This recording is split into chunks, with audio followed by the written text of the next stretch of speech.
All right, everybody.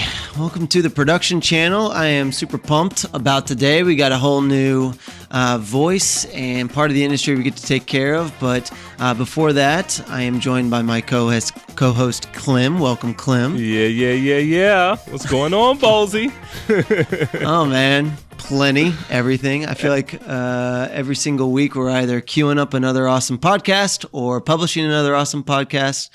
And I don't know, man. This has been fun. I really enjoyed these last couple of weeks. It's been so much fun, man. You know, I was just talking with Shane Smith yesterday. I know Shane. What's up, Shane? Hey, Shane. And he was just saying how he has enjoyed listening to, podcasts and reading the articles, because it's something that was needed in the industry, this community, this place for us to kind of just go and hang out and to learn about one another in so many different ways. It was needed. So it's cool to know that there's people out there listening and they're enjoying it.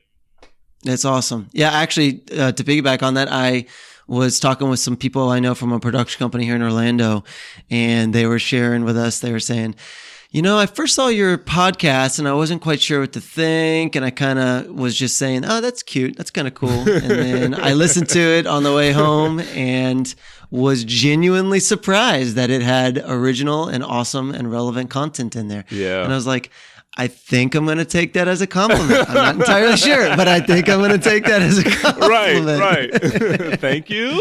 Yeah.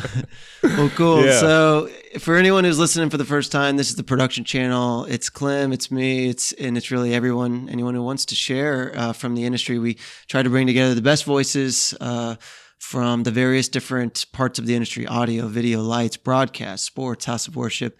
And we just want to get on here and we want to chat and just kind of talk about, what their particular lens view is into the industry. And so really excited about today because we get to touch into broadcast and we also get to just get different voices on here. So Clem, introduce for us Melissa. Oh, man. This Melissa Ward, hey, you can tell when there's somebody who's dear to my heart because it just comes out. Oh, man. Like as I'm rubbing my heart, because Melissa and I have had a relationship with working together for so many years. Like we understand each other. We've been around each other. She's just like that person that I've clung to over these years and working with the Magic. And I'm just happy for us to be able to tell her story as a female in this industry. She's I've worked with her as an audio, an A2, and also she's stage managed I remember some spring training games.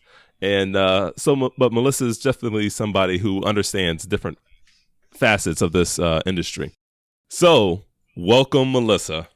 Well, thank you guys. Glad to be with you today. I think this should be fun. Glad to have you here. That's awesome. Yes. So Melissa, please tell us, how did you get your start in this industry? From where did you come? From where did I come? I played sports through middle school, high school, college. My degree is actually in the business, believe it or not. I'm probably one of the few people in the business who's working with a degree in the business. Seriously, actually, most everyone we talk to doesn't have a degree. They kind of just sort of fell into it accidentally. I fell in because I played sports and I worked in the sports information office after an injury in college. And I was. Where did you go to school? Where was college? At UCF. Okay. So working in the sports information office, I had worked in the training room. I'd always been around sports, played sports. And back in the 80s, females in sports, there wasn't really much opportunity or anything at that point. But after an injury, I ended up working in the sports information office, and I was working a basketball tournament, keeping the official book for the tournament. And the TV people came to me and were like, our stats person didn't show up. Is there any way maybe we could put this headset on you and you could do stats for us for the game? And I was like, and then they said, oh, and we're going to pay you. And I went, oh yeah, I'm in. Put the headset on my head. Because I already understand it. Locked my key open and called gave them the stats through the whole game and everything. And they came out after the game and they're like, can we get your address and everything for, to be paid? And I'm like, really? You guys are paying me for this? It's ridiculous. And they were like, yeah. And they were like, and by the way, we really appreciate you doing this and you're really good at it. Here's 15 more games. Would you happen to be available? Oh, I was like, wow. Oh yeah, I can make myself available for this. So I had been working at UCF, doing college, doing stats, doing that type of thing, working in sports information. I already had a lot of contacts in the local media for, post-game interviews and that type of thing. Knew a lot of the shooters, photographers and stuff. So I ended up working for what the precursor to Sunshine was and past sports and all of that. And that's how I started. When time Who was came, the precursor? It was pretty much an independent. It was Sunshine Network. And prior to that, we were with a company called Past Sports, which was just an amalgamation of infant baby sports networks across the country that pulled together. So Past Sports became Sunshine Sports, who became Sunshine Network, who then became Fox Sports, and then now FSN Florida. Exactly. So you're before all of that. You've got some history coming up. I was actually before. The biggest accomplishment, you mentioned, you touched on the word magic. I started with the Magic in October of '89 because I was already working for them. So I basically have been with the Magic from day one. Wow. Which is the Orlando Magic broadcasting since day one. Yeah. And there's not a lot of us left at this point. They did on the 25th year, which was like 2-3 seasons ago, they did an anniversary kind of lunch for all of us that had been around from day one. And there was only maybe a dozen and a half of us left from the very beginning. So that's back at UCF, you've worked your way up through and just kind of continue to grow in the industry and continue to move up from client to client. How does that work? Because I started in stats, moved to stage managing, learned audio from there. Then I've also gotten to the point where I do some crewing, I do some production managing. The process of this business is making contacts. You get those calls and somebody goes, hey, can you do this? Can you do that? Can you help me with this? This business is so contact built. And so as you end up with different clients, they get used to you being a certain thing for them. So it gives you more of a breadth. I do a lot of things. I do production and I do technical, depending on who the client is. I do a lot of sports. Probably 85% of my stuff is sports. But then I do entertainment, I do music, and I do corporate work as well.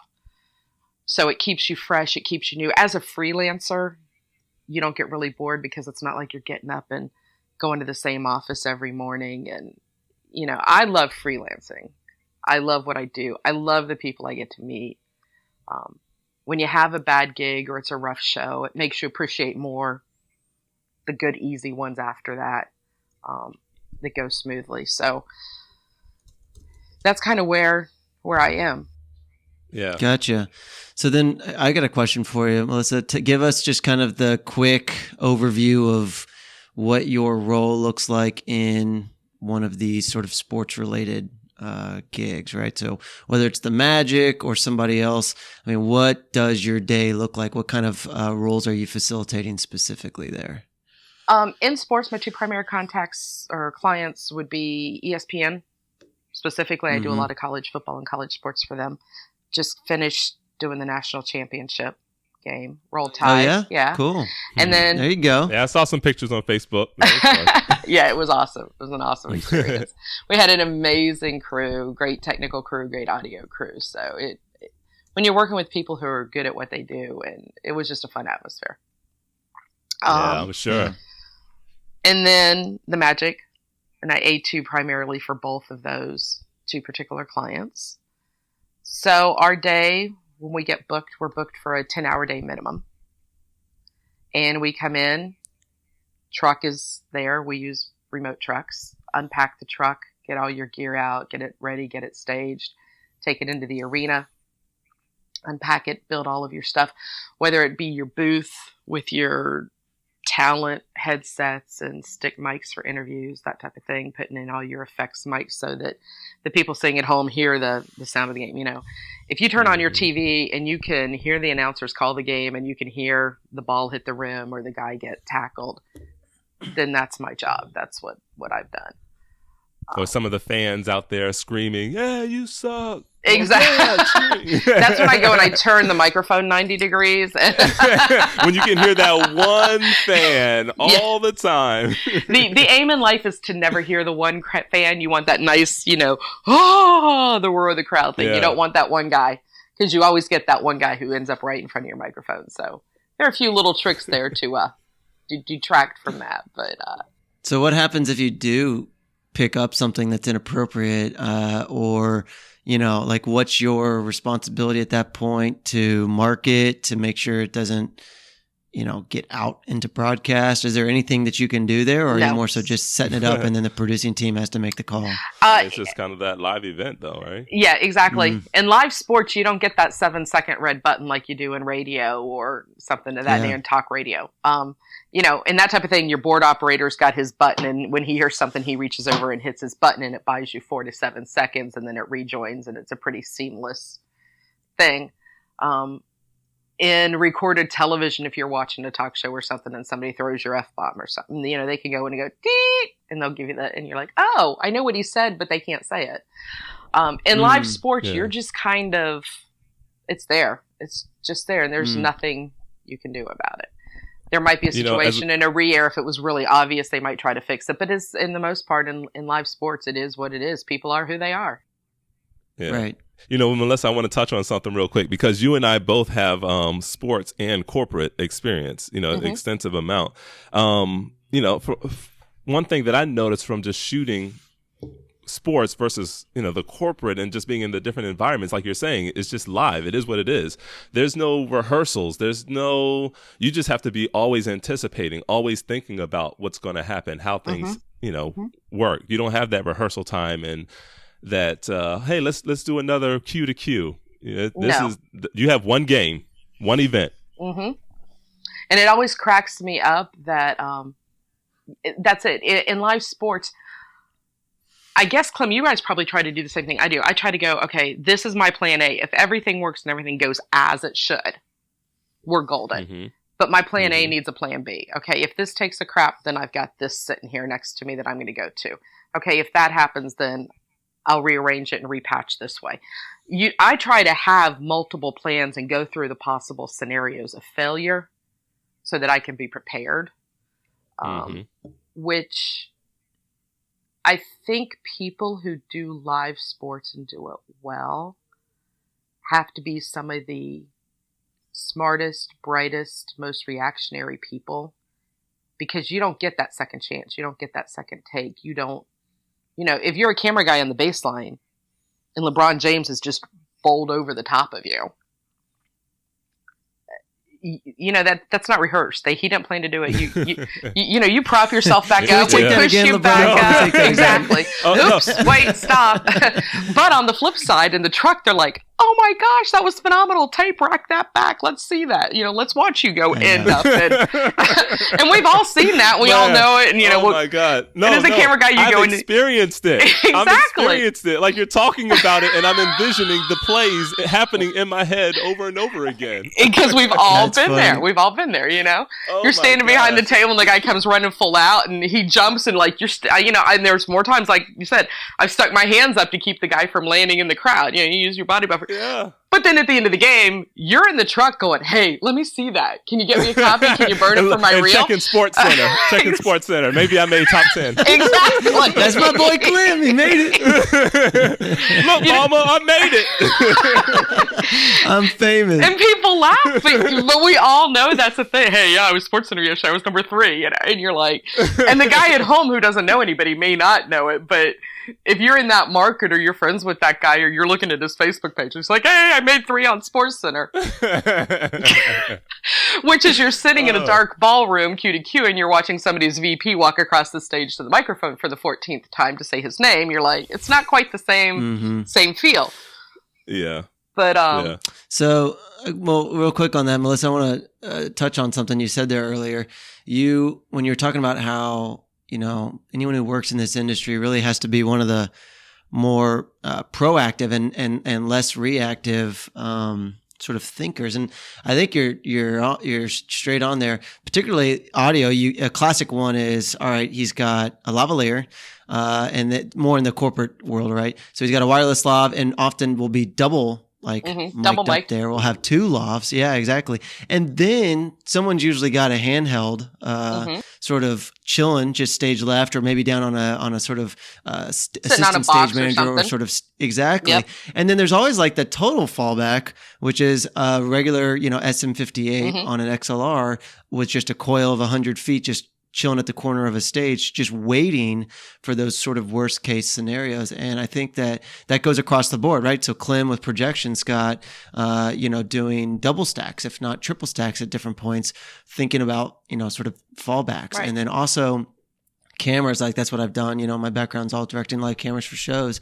And absolutely, like if I only had one camera pointing at something, to me, I feel a sense of vulnerability there, right?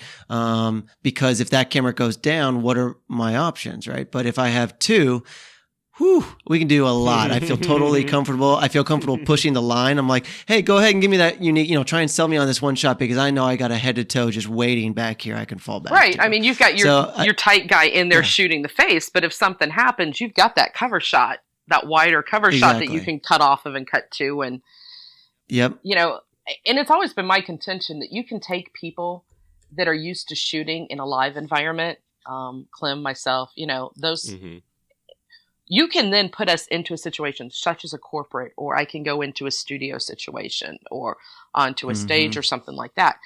And because in those situations you have more of a luxury of time, and the pressure, I don't want to say is lower, but it's different. Because we're so used to doing everything on the fly and doing it immediately. When we have that luxury of time where we can plan a little more, right? I can take any live technician and put them into a situation like that.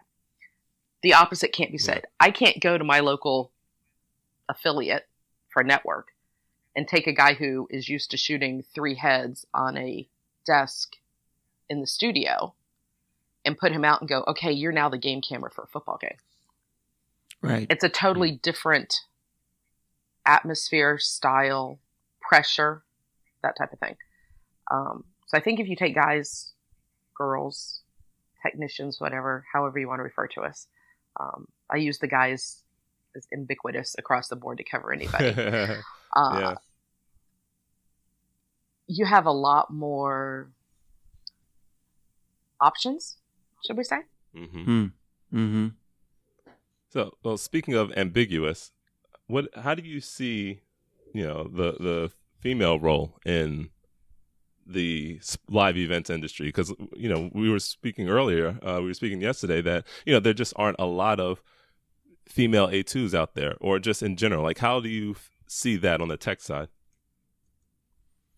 On the tech side, I think I've spent my whole career not really thinking of myself as a female in that situation. I don't want somebody to go, oh, that's the token female, so we're going to hire her. That's never been my aim or goal. I want to be hired because I can get the job done. That being said, at the network level, traveling, big show type of audio person, it is a very, very minimal market for females. Legitimately, the funniest thing is too, we're all friends. We all know of each other. We all know who each other are. We will dump work back and forth to each other as much as we can, simply because we've got to have each other's backs. I don't see that the treatment is really any different. Sometimes it does work in my favor. You'll have a client come in who they know they have female talent, or there's some type of situation where they would be more comfortable having a female person. I think in a lot of situations, being female makes it easier to work one-on-one, especially if you have some talent. They're just more comfortable with a female. We're a little more detail-oriented sometimes. It's just a different approach, and that has worked in my favor getting jobs. Sometimes we're like, oh, they're bringing in a couple females. They really want a female there because they're more comfortable. As you're miking them, and you guys know what I'm talking about, sometimes your hands and the mic cables go places that people don't see on TV, and there's a reason for that. So, that's a comfort level thing. I think a lot of not seeing female audio and a lot of female shooters, camera operators, which are kind of the dirtier positions. We're out in the elements. We're hauling gear around. There's a lot of physicality to the job. And even if you look at some of the truck people, you don't see a lot of female video and a lot of female tape people. Mm-hmm. I don't know if it's perception of the whole STEM issue, the science, technology, engineering, and math, which is a place where we lose a lot of kids, young girls who might be interested in those types of things, still at some point get the feeling that those are guy-dominant positions, not female-dominant. And so you just don't see, I think it's part of the whole education process and the whole thing coming up where you just don't see as many females that are interested in those type of positions. So when you see a young female interested, do you encourage them? Do you try to mentor them to stay in? Yes. How does that work? Yeah. At this point, anytime I see somebody young who comes up and they express an interest in the business, male or female, I try to work with them. We are a work group that is aging out. If you look on shows and you look around at the average age, you see that age rising and rising as far as broadcast technicians in live remote situations. Doesn't seem to be a lot of young people who are wanting to come into the business. It's a lot of work, physically, mentally. The business is changing a lot, so it's changing the way the opportunities are available. So anytime I see somebody young, if they're interested, I'm more than willing to try to share and mentor. And Clem, being younger than I am, there are a lot of guys in this market who I've known since they came in as utilities, and they've worked their way up and up. Yeah. And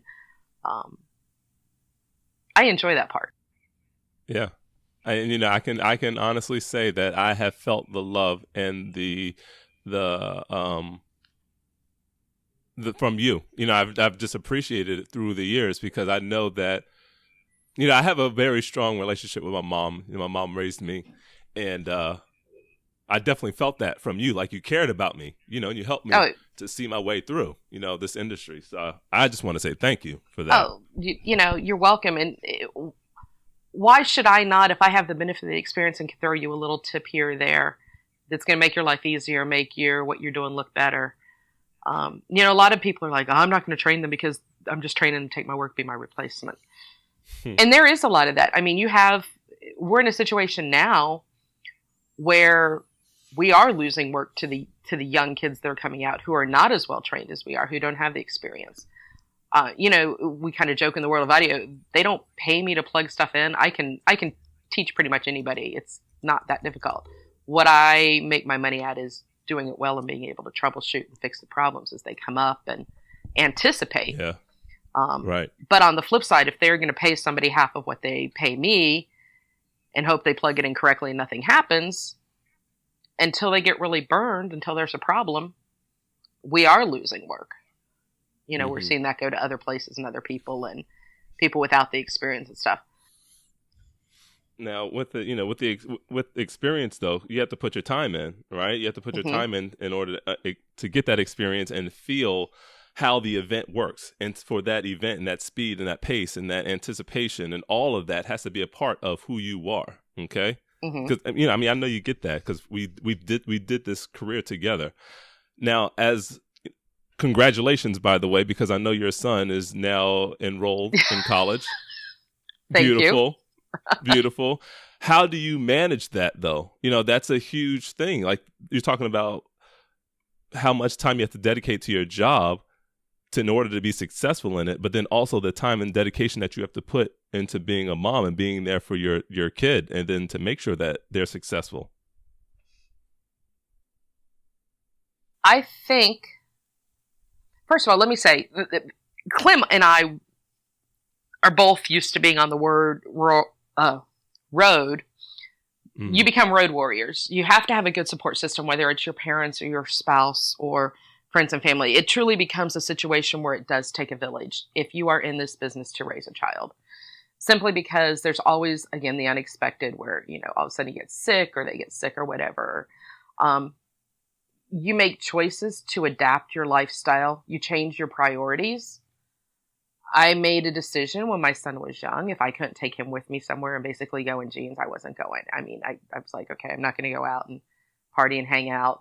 The time that I have is precious to me, and I want to spend that with my child, with my family. I think those are conscious choices. As your children age, depending on what they're into and where you are in your career, you have some. It's a great situation because in some ways we have so much flexibility to say, I can't take this show, or, I want to do that. And I hate to say it, he is now also doing some stuff in the business. He's doing some utility work. And as I said to him, we spent he's a freshman in college, and he's spent football season doing utility, and he's picked up some stuff at the college and everything like that. And he's enjoying it. And where's he going to school? At the University of Alabama. Can I get a Roll Tide? Roll Tide. And absolutely loves it. It's a great experience. And yes, it's an SEC football school. We love that. So I'm also blessed that I know I have a very special kid. He's smart. He's very goal-oriented. He's focused. I'm very, very lucky. And I say my prayers and thank the Lord on a daily basis for that. But, then he'll go, oh, Mom. Because he's an engineering major and he wants to go off and do other things. At least when he went to school, that was the plan. But now that he's been doing some, he's like, I should just drop out of school and do TV. This is, fun and easy. I'm like, no. That, if you want to do TV, that's fine. But please get your degree. You can have a degree and a skill both. I have no problem with that. Yeah. But, and he's like, and I hear this is a business where you have a lot of second generation kids that are coming up in the business. I know a lot of guys who have kids in the business. I was talking to another female friend of mine who's an ops major, and her sons kind of did the same thing. Our kids are the same age, and over the summer he utilitied. And they are used to, you never have a weekend off, you never have a holiday off. Oh, your birthday's Friday. Well, we're going to celebrate your birthday on Tuesday. Oh, we celebrate Christmas on Tuesdays. Depending on, you make those adaptations. So at least the kids are completely used to that type of thing. This is not a lifestyle if you have always pictured the, 2.2 kids with the white picket fence and the dog and the minivan in the driveway. It's not going to really suit that type of person. Yeah. Well, Melissa, I got to cut us off, but I want to keep talking with you. I mean, I just really enjoyed hearing from you today. So we got to get you on for part 2 so you can tell us more about. I think we should definitely get Melissa back on. Definitely. That's right. There's so much. Well, you guys are awesome. And I think the project that you're doing is amazing. It may help us get some of those younger kids in and change their focus and give people a better understanding of what the reality is really out there. Because it's not really what you learn in school. I who have the degree in the program and work in the program, they're not really related at all. I gotta say, honestly. Nope. No, they're not. But you guys have got a great package here, and I appreciate the invite. Had a lot of fun. Well, thank you for being here. I definitely appreciate it. I just wanted to highlight you for the person that I know that you are in this industry. So that was my main focus. So thank you. I appreciate that. Thank you.